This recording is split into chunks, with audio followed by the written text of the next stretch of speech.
አሴር እንደ ዛሬ አንጀቴን በልቶት አያውቅም። እውነት ለመናገር በጣም ነው ያሳዘነኝ። ሰው የራሱን ስሜት፣ የራሱን ፍላጎት፣ የራሱን ማንነት በውስጡ ቀብሮ ለሰው ደስታ፣ ለሰው ሳቅ፣ ለሰው ፈገግታ ሲል በዚህ ደረጃ መስራት ማለት አላቅም። እውነት ትክክለኛ እውነትም ድራማ ሳይሆን በትክክለኛ ህይወት ላይ እንደዚህ ሰው አለ ግን እውነት እላችኋለሁ አሴር በጣም አንጀቴን ነው የበላው። በጣም አሳዝኖኛል። ደግሞ በጣም ነው የወደድኩት ከዛሬው ይልቅ ዛሬ ከአቶ ኖላዊ ጋር ባደረጋቸው ንግግሮች ምናምን እንደዚህ ቃላት ሲለዋወጡ ለሃና ያለው አመለካከት፣ ለሃና ያለው ሀሳብ፣ ለሃና ያለው ከውስጡም በጣም ጥሩ አመለካከት ዋው! ምን ነው ሁሉም የኢትዮጵያ ሕዝብ እንደሱ አስተሳሰብ ባሰበና ሁላችንም ሰላም በኖርን አልኩኝ። ታውቃላችሁ በቃ ላይክ አሴር እንደተናገረው ወይም አሁን ከድራማው ላይ በአሴር ውስጥ ያለው መልካምነት፣ በአሴር ውስጥ ያለው ደግነት፣ የራስን ስሜት ቀብሮ ያው ራስን መጉዳት ጥሩ አይደለም። ግን ቢሆንም ለሰው ደስታ ስትሉ የምታደርጉን ነገር ፈጣሪ ደግሞ ከዛ እጥፍ ይከፍላችኋል። ያው ሃና እርግጠኛ ሁኜ የምነግራችሁ ከአሴር ውጪ ማንንም አታገባም። ነገር ግን የራሱ እንደማትሆን ነው አሁን የሚያውቀው። ግን በዚህ ደረጃ መልካምነቱ እኔ በጣም ነው የገረመኝ። እስኪ እናንተስ እንደታያችሁት እንደተመለከታችሁት ሀሳብ አስተያየታችሁን እንድታካፍሉኝ እፈልጋለሁ። ሰላም የኔ ምርጦች እንዴት ናችሁልኝ? ሰላም ናችሁ ወይ? በያላችሁበት ሰላማችሁ ብዝዝት ትርፍርፍ ይበልልኝ። ለዚህ ቻናል አዲስ የሆናችሁ ካላችሁ ሰብስክራይብ አድርጋችሁ ደወል ምልክቷን በመጫን ቤተሰብ ሁኑ።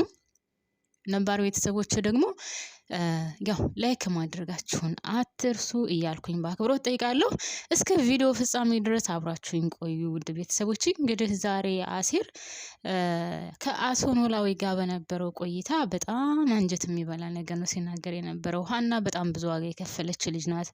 ሃና ለሰው ደስታ እንጂ ለራሷ እስከዛሬ ድረስ አልኖረችም። ስለዚህ የራሷን ህይወት ልትኖርና ራሷ ደስተኛ ሆና እንድትኖር ይገባታል። ስለዚህ እሷን የሚያስደስታት ከሆነና ለሷ ጥሩ ከሆነ ለኔ ስሜት ተቀብሮ መቀመጥና የኔ ስሜት እንደዚህ መሆን ችግር የለውም። ብቻ እሷ ባለችበት ሰላም ትሁን። እኔ ውስጤ ያለውን ስሜት ደብቄ ያው ባልመኛት ሃናን በዚህ ሁኔታ ባልመኛት ደስ ይለኝ ነበር። ነገር ግን ቢሆንም ስሜቴን መደበቅ አያቀተኝም። ባልሆን ብዬ ተመኝቻለሁ። ግን ከሆነ ምንም ማድረግ አልችልም። የምለውጠው ነገር የለም። ነገር ግን ደግሞ ስሜቴን ደብቄ እሷ እንደምትፈልገው መሆን በጭራሽ አያቀተኝም ነው ያለውና ታውቃላችሁ ላይክ ትልቅ ወንድሟ እንዴት ነው አሁን አንድ ትልቅ ወንድም ሲኖራችሁ ለእህቱ ስፍስፍ ብሎ የሚያደርገው ነገር ልክ እንደዛ ሆኖ ነው የተሰማኝ እኔና አሴር ለሃና እየሆነላት ያለው ነገር፣ አሴር ለሃና እያደረገላት ያለው ነገር ማንም የሚያደርገው አይደለም። እንደ ወንድም እንኳን ቢሆን የራሱን ስሜት እየጎዳ ያው ለምሳሌ ሆነ እህቱን ሰው ከመታበት የሆነ እሷ የማትችለው ነገር ጉዳት ከደረሰባት ምናምን ኦኬ ካጠገቧ ሊሆን ይችላል። ነገር ግን በዚህ ልክ የራሱን ቅስም ሰብሮ የራሱን ውስጡን ስሜቱን እምቅ አድርጎ ይዞ በዚህ ልክ ራሱን እየጎዳ እህቱን ያስደስታል? አይ ዶንት ኖ ብቻ ምናልባት ከስንት አንድ ሊኖር ይችላል። ግን ልክ እንደ አሴር አሁን እንጃ ብቻ አሴር በጣም ነው ያሳዘነኝ። ታውቃላችሁ አቶ ኖላዊም በጣም ገብቶታል። እንግዲህ ሃናንም እያናገራት ነበር አቶ ኖላዊ። አሴር በጣም ነው የሚያሳዝነኝ። አሴር ላንቺ ሲል የራሱን ስሜት ደብቆ የራሱን ስሜት ሰብሮ የራሱን ስሜት አፍኖ ይዞ አንቺ እንደምትፈልጊው እየሄደ ነው። አንቺ ባልሽው ተስማምቷል እና አሴር በጣም ነው የሚያሳዝነኝ። ምን እንደማደርገው አላቅም እያለ ውስጡን እየነገራት ነበር። እሷን ብትሆን ደግሞ አልፈርድባትም። ምክንያቱም ምንም ማድረግ አትችልም። አሴርን አልወደደችውም፣ አላፈቀረችውም። እዝራን የወደደችው ያፈቀረችው ሰው ምንም አማራጭ የላትም ከዝራ ጋር ከመሆን ውጭ እና ያው አቶ ኖላዊም ደስተኛ እንዳልሆነ ወይም በዚህ በእዝራና በሃና ግንኙነት በጣም ውስጡ እንደተከፋ ገብቷታል። ሃና ምን ማድረግ ነበረባት? ምንም ማድረግ አልነበረባትም። ምክንያቱም አማራጭ የላትም። አቶ ኖላዊም ቢሆን የአሴርን ጉዳትና የአሴርን ውስጥ መሰበር እያየ ምንም አማራጭ አይኖረውም እሺ ብሎ ከመቀበል ውጪ ወይም ሃና የመረጠችውን ከመምረጥ ውጪ ምንም አማራጭ የለውም። ሃናም ሰው ናት፣ የራሷ ስሜት አላት፣ የራሷ እቅድና አላማ አላት፣ የራሷ ምኞት አላት። ምኞቷንና እቅዷን አላማዋን ወይም ደግሞ የምትፈልገውን ነገር እየተከተለች ነው እንጂ መሄድ አለባት። ገና ለገና እንግዲህ እሱ ወደኛም ብላ ደግሞ የራሷን ህይወት ማበላሸት አለባት ብዬ አላስብም። በነገራችን ላይ ከአሴር ጋር ብትሆን ህይወቷ ይበላሻል እያልኩ አይደለም ነው። እንደውም እኔ እንደኔ ሀሳብና አስተያየት ከሆነ ውድ ቤተሰቦቼ ሃና ከአሴር ጋር ብትሆን ከአሴር ጋር ብትሆን እንደው ለምን ቆሎ ብቻ በልተው አያድሩም? እልል ያለ ህይወት ነው የሚኖሩት። ለምን ካላችሁኝ አሴር ሀናን ከልቡ ነው የሚወዳት። ከልቡ ታውቃላችሁ፣ ከልቡ የማይወዳት ቢሆን ኑሮ ራሱን እንደዚህ በዚህ ልክ ደብቆ ራሱን የሆነ ነገር ውስጥ ከቶ ላይክ የስልክ ቀፎ በሉት የምትፈልጉትን ነገር ትሞሉበታላችሁ፣ ከዛ የምትፈልጉትን ነገር ታደርጋላችሁ። እንደዛ ማለት ነው። አሴርም አሁን ስሜቱን እንደዛ ነው፣ የውስጡን ስሜቱን ደብቆ ሀና በምትፈልገው መንገድ ነው እየሄድላት ያለውና ሀና ከአሴር ጋር ብትኖር በጣም አሪፍ ህይወት ይኖራታል ብዬ ነው የማስበው። ያው ግን መጨረሻውም እርግጠኛ ነኝ ከአሴር ጋር ትሆናለች ብዬ አስባለሁ። ምክንያቱም አሁን ከአቶ ቃልአብ ጋር ያለው ነገር ብዙም ዋጋ ያለው አይመስለኝም።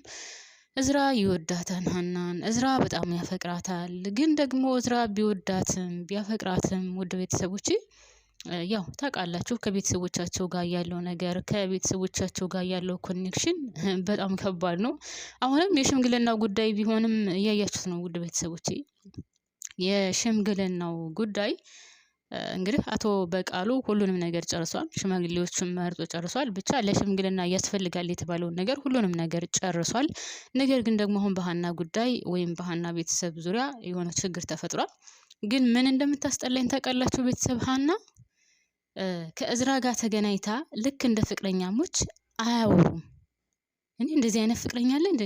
ትገናኛለች፣ ሰላም ሰላም ይባባላሉ። ምንም እንኳን ብዙ ወሬ አያወሩም። ብዙ ሳይሆን በቃ ሰላምታ፣ ከሰላምታ ውጪ ቤተሰብ ምናምን ይጠያየቃሉ፣ አለቀ። ከዛ ቻው ቻው ይባባላሉ። እና ላይክ እንትናቸውን ስታዩት እዝራም ይወዳታል፣ እሷም ትወደዋለች። ግን ግንኙነታቸው ላይ ስታዩት የፍቅረኛሞች አይመስሉም። እሷም በጣም የምትቸኩል ሁልጊዜ እሱን ባገኘች ቁጥር ቶሎ መመለስ አለብኝ፣ ቤት ይጠብቁኛል፣ አባቴ ጋ ነኝ፣ እናቴ ጋ ነኝ፣ የምሰራው ስራ አለ። ደግሞ ምንም ነገር ግልጽ አድርጋለት አታውቅም። ዋይ ለምን ግልጽ አታደርግለትም? ሁልጊዜ የሆነ ነገር እንደተፈጠረ ትናገራለች፣ ግን አንድም ቀን ግልጽ አድርጋ አውርቶ አታውቅም። ይሄ ራሱ እውነት ከልቡ የሚወድና ከልቡ የሚያፈቅር ሰው እኮ ለምትወዱት ለምታፈቅሩት ወይም ደግሞ ለወደፊት የልጆች አባት ይሆናል፣ አብሬው እኖራለሁ እስከ እድሜ ዘመኔ ፈጣሪ ህይወቴን እስከሚወስዳት ወይም እስከሚቆርጣት ድረስ አብሬው እኖራለሁ ብላችሁ የምታስቡት ሰው ከሆነ ለዛውም ለመጋባት ሽር ጉድ እየተባለ ግን ምንም ነገር ግልጽ ሆና አትናገርም። ምንም ነገር ቤተሰብ ጋር የሆነ ነገር ይፈጠር፣ በቃ ተው፣ እንደዚህ ችግር አለ፣ ዝም ብለህ ተረዳኝ። ከዚህ በፊትም ቢሆን እንደዚህ ነው ስትለው የነበረው። የሆነ ነገር ሲከሰት ምን ሆነሽ ነው ግልጽ አድርገሽ ንገሪኝ፣ አትናገርም። በመካከላቸውም ጸብ ሲፈጠር ምን ሆነሽ ነው ግልጽ አድርገሽ ንገሪኝ፣ አትናገርም። ሁሉ ነገር ድብቅ ነው፣ ሁሉ ነገር ሚስጥር ነው። እንደዚህ አይነት ፍቅር ታዲያ አለ? የእውነት የሚዋደድ ሰው፣ የእውነት የሚፋቀር ሰው በዚህ ደረጃ ሚስጥር ይደባበቃል? እስኪ ነገሩን ቤተሰብ፣ በዚህ ደረጃ ሚስጥር ተደባብቆ ይኖራል? እኔ አላቅም፣ እውነት ለመናገር አላቅም። አይዶን ነው። የለም። እሱም ቢሆን በጣም እየታገሳት ነው። በዚህ ደረጃ ሌላ ፍቅረኛ ቢሆን በዚህ ደረጃ ይታገሳል ብዬ አላስብም። አንድ ሴት ሊያገባት የወደፊት የልጆቹ እናት ሊያደርጋት ያሰባት ሴት ሁልጊዜ ይገናኛሉ። እንደ ፍቅረኛሞች ቁጭ ብለው ደስ የሚል ጊዜ አያሳልፉም። ሲቀጥል ደግሞ በሷ ቤተሰቦች ውስጥ አንዳንድ ነገር ሲከሰት አታካፍለውም። አንድ ሰው የሚዋደድና የሚፋቀር ከሆነ እኮ ሚስጥሩን መካፈል አለበት አይደል? ማንም እሱም ሆነ እሷ መደባበቅ የለባቸውም። ሁሉንም ግልጽ አድርገው ማውራት አለባቸው። ከሁለቱ ግን የምታዩት ምንም ግልጽ ነገር የለም። ሁሉ ነገር በድብብቆሽ ነው የሚያልፈው። እሱም በትዕግስት ያልፈዋል፣ እሷም በድብስብስ ነው የምታልፈውና አላቅም ብቻ ነገሩ እያማረኝ አይደለም። ያው እንደማይሳካ 100% እርግጠኛ ነኝ። ሀናና እዝራ መቼውንም ቢሆን አይጋቡም። ኦኬ። ግን ያም ሆኖ ሁለት ፍቅረኛሞች እንደዚህ በዚህ ደረጃ መቀጠል አለባቸው ወይ? እንዴትስ ነው ግንኙነታቸው? ሰው ተገናኝቶ እሱ ከዛ ድረስ እሷን ብሎ መጥቶ 5 ደቂቃ እንኳን አይሆንም ቁመው አውርተው ከዛ ቻው ቻው ይባባላሉ። ምን ሆነሽ ነው? ምንም አልሆንኩኝ፣ በቃ ዝም ብለህ ተረዳኝ፣ እንደዚህ ነው እንደዚህ። ሁልጊዜ ምክንያቱ አያልቅም። የሀና ምክንያት መቼውንም ቢሆን አሁን ሽማግሌ ልትልክ ካልሆነ በስተቀር ወደ እኔ እና እንደዚህ አይነት ነገር እኔ አለ ብዬ አላስብም። ለማንኛውም እንግዲህ ከዚህ በፊት እንደምታስታውሱት ሽማግሌ ልትልክ ካልሆነ በስተቀር በጭራሽ ደውለህ እንኳን እንዳታዋራኝ ብለው ነበር። አሁን ደግሞ ሽማግሌዎቹ ተዘጋጅተዋል። መቼ ይምጡ የሚባለውን ነገር ሲነግራት ደግሞ ፊቷን አይታችሁታል። ምንም አልመሰላትም። ላይክ ቅዝቅዝ ብላ ነው የምታዋራው። ብቻ የሆነ አለ አይደለም ምንም አልመሰላትም። መጀመሪያ ሽማግሌ ካላክ እንዳትመጣ ያለችው ሴትዮ አሁን ደግሞ ሽማግሌዎቹ ተዘጋጅተዋል እና በእናንተ በኩል እንዴት ነው ምናምን ብሎ ሲጠይቃት እሱን ነው እንዴ ተዘጋጁ እንዴ ላይ ካለ አይደለ ከአንገት በላይ የምታወሩት ነገር ልክ እንደዛ ነገር ነው። እና በጣም ነው የሚደብረው፣ በጣም ነው የሚያስጠላው። ሀና አሁንም ብትሆን እያደረገች ያለችው ነገር ያው የተሰጣትን ነው እየሰራች ያለችው። ቢሆንም ግን በጣም ይደብራል፣ በጣም ያስጠላል። እውነት ለመናገር የሁለታቸው ግንኙነት ያው እንደማይቀጥል የታወቀ ነው። ቢሆንም ግን ፍቅረኛሞች እስከሆኑ ድረስ ጥሩ ጥሩ ነገር ማየት ወይም ማሳየት ነበረባቸው። ለማንኛውም ወደ ቤተሰቦቼ እኔ እዚህ ላይ ያበቃለሁ። እወዳችኋለሁ። ላይክ ማድረጋችሁን አትርሱ። አዲስ ከሆናችሁ ደግሞ ሰብስክራይብ አድርጉ ቤቱ